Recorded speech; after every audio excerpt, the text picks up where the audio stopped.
அனைவருக்கும் வணக்கம். உண்மை செய்திகள் உடனுக்குடன் கிடைக்கணும்னா, மறக்காம நம்ம சேனல் நீங்க சப்ஸ்கிரைப் பண்ணி பெல் ஐகானையும் பிரஸ் பண்ணிக்கங்க. இந்த வீடியோவுக்கு ஒரு லைக் பண்ணிட்டு வீடியோவ தொடர்ந்து முழுமையா பாருங்க. அரசு ஊழியர்களுக்கு பட்ஜெட்டில் வெளியான மகிழ்ச்சி செய்தி.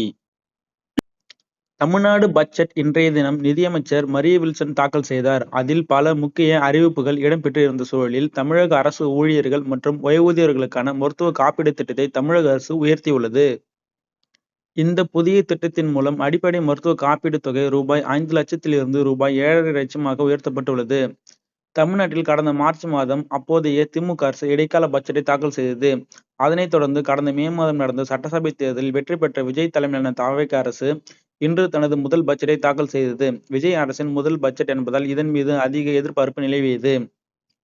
நிதியமைச்சர் மரிய வில்சன் இன்று சட்டசபையில் பட்ஜெட் தாக்கல் செய்தார். இந்த பட்ஜெட்டில் அவர் பல முக்கிய அறிவிப்புகளை வெளியிட்டுள்ளார்.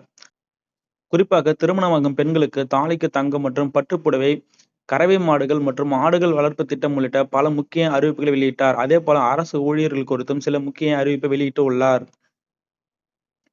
அதாவது தமிழக அரசு ஊழியர்கள் மற்றும் ஓய்வூதியதாரர்களுக்கான மருத்துவ காப்பீடு திட்டத்தை தமிழக அரசு உயர்த்தியுள்ளது. இந்த புதிய திட்டத்தின் மூலம் அடிப்படை மருத்துவ காப்பீடு தொகை ரூபாய் 5,00,000 ரூபாய் 7,50,000 உயர்த்தப்பட்டுள்ளது. மேலும் குறிப்பிட்ட தீவிர நோய்களுக்கான சிகிச்சைகளுக்கு அதிகபட்சமாக ரூபாய் 12,00,000 வரையும், அரிய வகை நோய்களுக்கான சிகிச்சை ரூபாய் 15,00,000 வரை நிதியுதவி வழங்கப்படும் என அறிவிக்கப்பட்டுள்ளது. புதிய மருத்துவ காப்பீடு திட்டத்தின் கீழ் மொத்தம் 2,992 வகையான சிகிச்சைகள் வழங்கப்பட உள்ளன. இதற்காக மாநிலம் முழுவதும் 1,535 அங்கீகரிக்கப்பட்ட மருத்துவமனைகள் இணைக்கப்பட்டுள்ளன. இந்த விரிவுபடுத்தப்பட்ட மருத்துவ காப்பீடு திட்டத்தை செயல்படுத்த தமிழக அரசு ரூபாய் 838 கோடி நிதியை ஒதுக்கியுள்ளது. தமிழக அரசு மீது அரசு ஊழியர்களின் அதிருப்தி அதிகரித்து வருவதாக சொல்லப்படும் நிலையில், அதை சமாளிக்கும் வகையில் இந்த அறிவிப்பை விஜயின் தாவேகா அரசு வெளியிட்டுள்ளது.